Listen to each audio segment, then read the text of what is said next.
खरं म्हणजे अनेक लोक त्यांची क्षमता असते, मंत्री बनण्याची अपेक्षा असते, इच्छा असते. त्यामुळे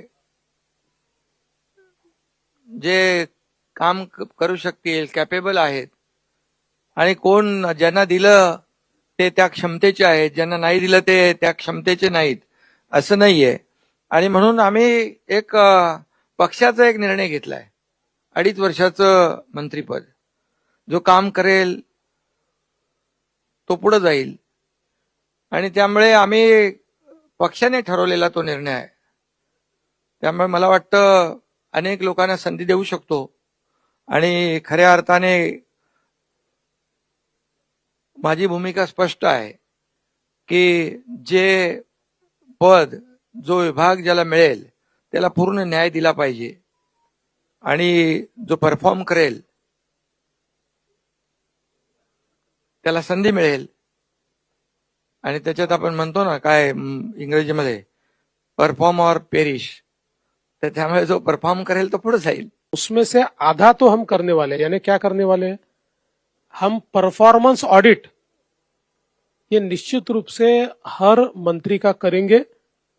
और परफॉर्मेंस ऑडिट में जहां ये ध्यान में आएगा कि मंत्री उचित काम नहीं कर रहे, उस समय उस मंत्री का पुनर्विचार किया जाएगा. हा, एक मिनिट. जसं देवेंद्रजी म्हणाले तसं मी 2.5 वर्ष म्हणजे 2.5 वर्ष त्यांनी काही करावं असं नाही. त्याचं पण परफॉर्मन्स ऑडिट, त्याच्या कामाचं मूल्यमापन केलं जाईल. कामाचं मूल्यमापन मंत्र्यांचं होणार की तिन्ही म्हणजे सगळ्या मंत्र्यांचं होणार? तिघांनीही आम्ही आज आमच्या मंत्रिमंडळ बैठकीमध्ये आम्ही तिघांनीही सगळ्या मंत्र्यांना हे सांगितलेलं आहे की आपल्या सगळ्या मंत्र्यांच्या कामाचं परफॉर्मन्स ऑडिट आम्ही करू. तुम्ही वाट बघा, या तिन्ही विषयांवर आम्ही योग्य कारवाई करू.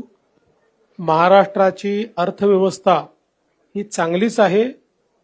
आम्ही जे काही योजना आता केलेल्या आहेत त्या योजनाचा बोजा हा निश्चितपणे अर्थव्यवस्थेवर पडेल. त्याचं योग्य मॅनेजमेंट करण्याचा प्रयत्न आमचा असणार आहे. हे मंत्रिमंडळ एक सर्व प्रकारचा चेहरा याच्यामध्ये दिसला पाहिजे. त्या दृष्टीने काही जुने जाणते नेते आहेत, काही तरुण आहेत, महिलांना देखील आम्ही चांगल्या प्रकारे संधी दिलेली आहे. विविध समाजांना आम्ही संधी दिलेली आहे.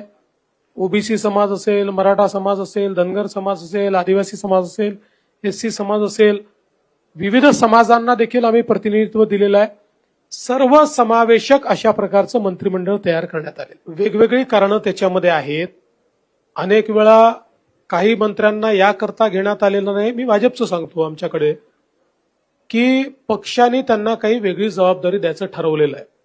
आपल्याला कल्पना आहे बीजेपीमध्ये अनेक वेळा आम्ही जर कोणाला जबाबदारी पक्षात द्यायची असेल तर त्यांना मग मंत्रिमंडळात स्थान देत नाही.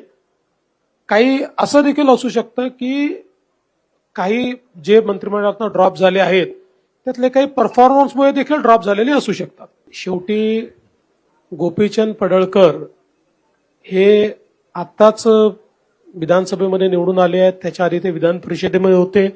उत्तम काम करणारे कार्यकर्ते आहेत, थोडे अग्रेसिव्ह आहेत.